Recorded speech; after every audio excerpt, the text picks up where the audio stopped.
Hello again, welcome back. Now, after my first two rather pathetic attempts, I don't think this is going to be much better, but until I can figure out a better way to set things up, this is how it's going to have to be. I've been asked by a few people if I would do a series on unboxing my locos and showing how my layout will be built up over a period of time. And I think it's rather a nice idea because it helped me to look back on things. There have been changes since the last time you were here. The tables have been moved. The main layout is going to be over the back beyond that big box there, on a big table. And this here, this is just a pasting table. It's going to be what we call a fiddle yard, where I bring the trains in and I change them round and store the rolling stock that I'm going to be using on any particular day. Excuse me. I've put a couple of bits down just to make it look a bit more interesting than just a bare board table. But today we're going to be looking at another locomotive. Now, a little while ago I watched probably one of the most boring announcements that I've ever had. Bachmann spent nearly an hour boring the pants off me with their announcements for this year. Sorry Bachmann, but they were not very exciting. The only thing that really shouted out to me was a loco that I've been wanting to get for some time, and that was the Class 30/31, sometimes known as Toffee Apples because of the shape of the driver's handle in the first batch of 30 that they had to transfer from one end to the other. And Bachmann are bringing out a new range of them this year, and they vary in price.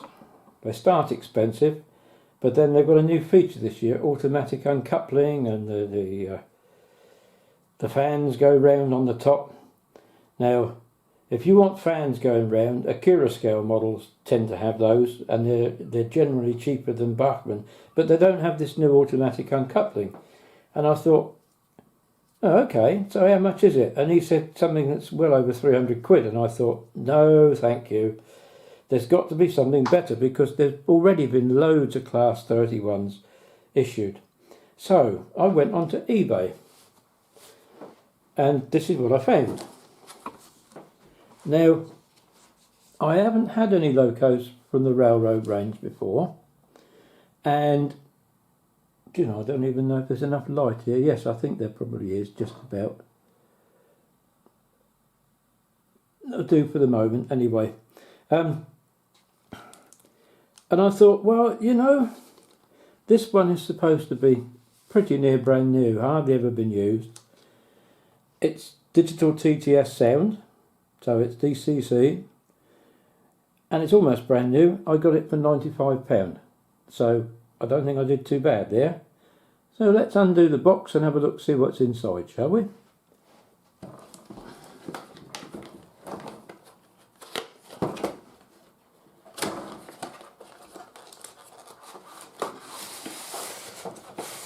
It's typical Hornby packaging of a few years ago, and it comes complete with the information leaflet and all about the different numbers you have to press to get the different sounds and everything else, so that's fine. The packaging looks good anyway. So let's see, shall we? Take that off. It is well packed. Protective cellophane, which I like to leave in place because it makes it a lot easier when you're putting the loco back. And I would say, looking at that,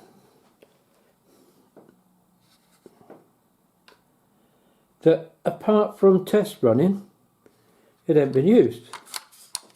The paint job is absolutely perfect on it. Excuse me. And you'll see from the front end, where is it? There it is. It's over here, the lens.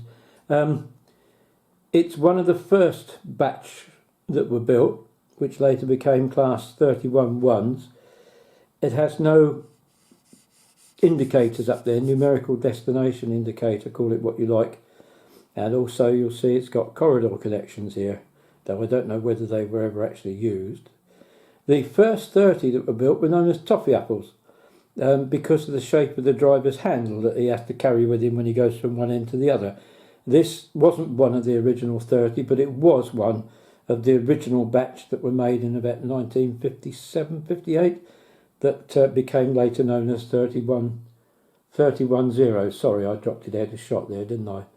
I'm only half behind the camera because there's not a lot of room this side. There, that's a better view. And here's a side view. You see how clean it is. So anyway, we'd better get it on the track and try it out, haven't we? I'll be back in a minute. As I said, I put a few pieces down just to make it look a little bit better. And I find that having the camera on the table flat probably gives you a better view of the loco as it comes past. So I'm going to walk up the other end and let's see how we get on, shall we?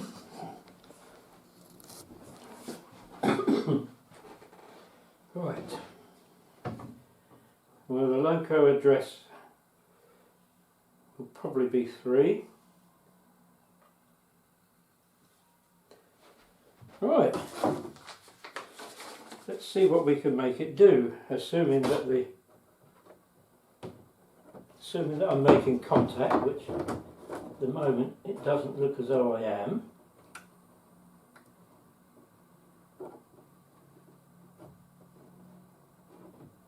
And I think we are now. Oops, a daisy. Loco 3. Enter, that's it. Is it going to work?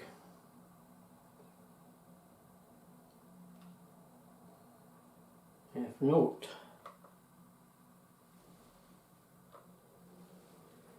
Ooh.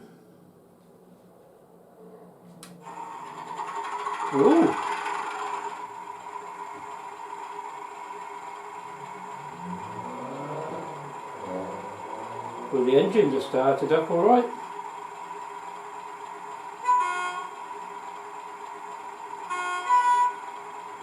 That's fine. That's the brakes. Well, there you go. It is actually working.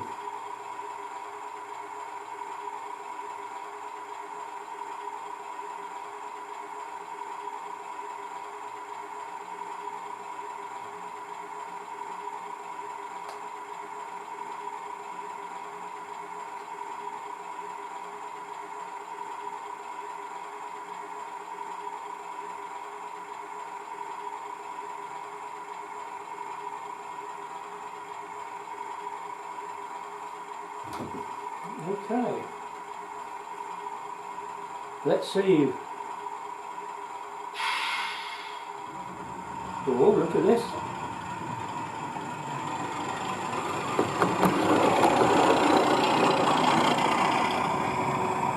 It does respond. And it sounds quite a bit like a 31.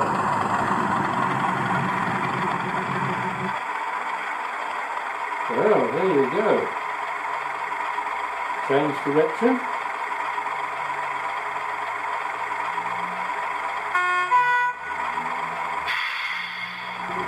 There we go.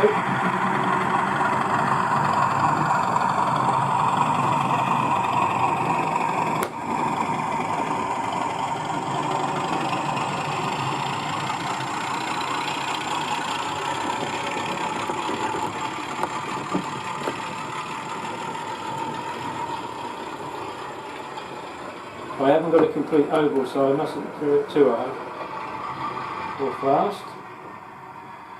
But that's not bad, is it?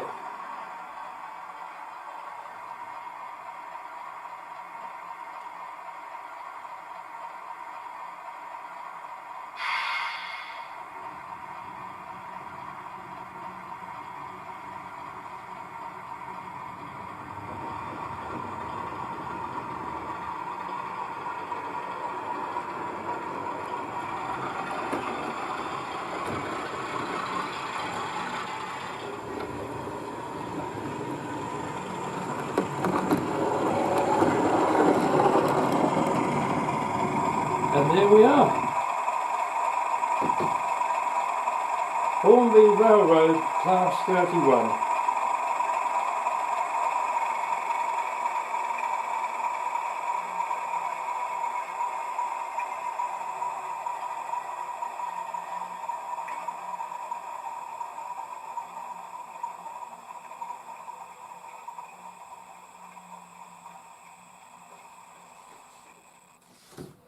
And that's it.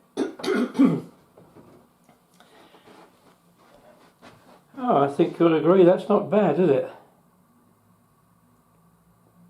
I'm happy with that, and as soon as I can get an oval of track down, we'll be able to give these things a bit of a longer thrash, and I might get more of an idea of how to sort things out.